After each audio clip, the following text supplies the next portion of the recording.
What's up, everybody? Damon here, and in today's gaming news, Cyberpunk is outpacing The Witcher 3 in sales and is going live action, and Sony confirms its recent hack. This is your Daily Fix, presented by Pringles.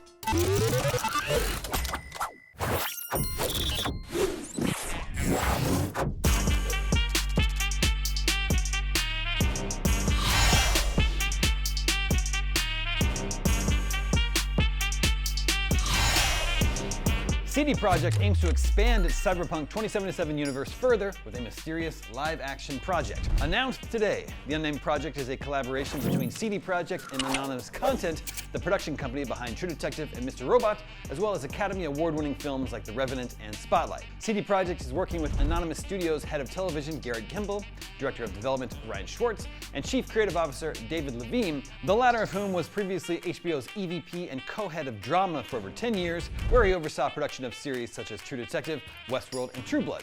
He was also involved in the production of the early seasons of Game of Thrones, the good ones. CD Projekt with a K said this project with a C is at an early development stage, and the hunt is on for a screenwriter to tell a brand new story set in the world of Cyberpunk 2077.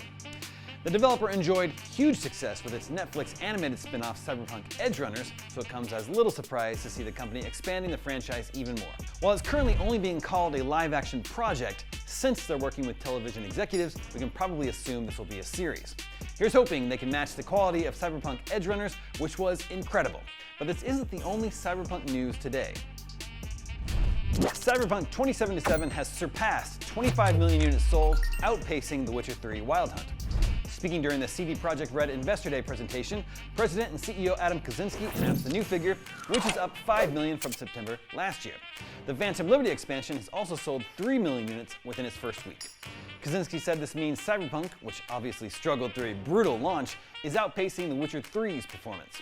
Cyberpunk has reached the 25 million sold mark within around 2 years and 10 months, while The Witcher 3 didn't reach 25 million until around the 4.5-year mark, Kaczynski said.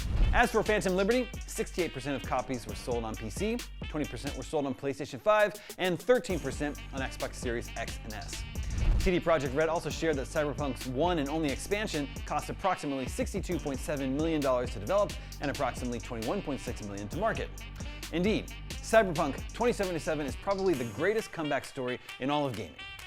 And finally today, Sony has begun contacting thousands of current and former staff impacted by recent data breaches after a ransomware group claimed last week it had accessed the company's systems. As reported by Bleeping Computer, Sony has now informed employees of its Sony Interactive Entertainment division whose data were exposed. The outlet wrote that the notification was sent out to about 6,800 individuals impacted by the breach. The breach was due to a file transfer software employees at Sony and other companies use. Sony did not immediately respond to IGN's request for comment. In the letter Sony sent out to victims, as uploaded by Bleeping Computer, Sony admitted that 2 data breaches occurred. The first happened on May 28th, before Progress Software notified Sony and other companies using the software of the breach.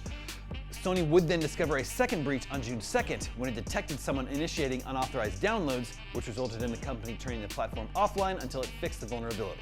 Alongside disclosure of the data breach, Sony also informed victims of the attack that they are being offered Equifax credit monitoring and identity restoration services. The data breach is one of the biggest to hit the PlayStation Maker in recent years, with the most infamous occurring in 2011 when PlayStation 3 and PlayStation Portable networks suffered a severe outage lasting nearly a month. 77 million accounts were compromised. And that is your Daily Fix for Thursday, October 5th. Now that you're caught up on the news, watch the first 23 minutes of RoboCop Rogue City gameplay. I'm Damon Hatfield, and for all your gaming news, stay tuned to IGN.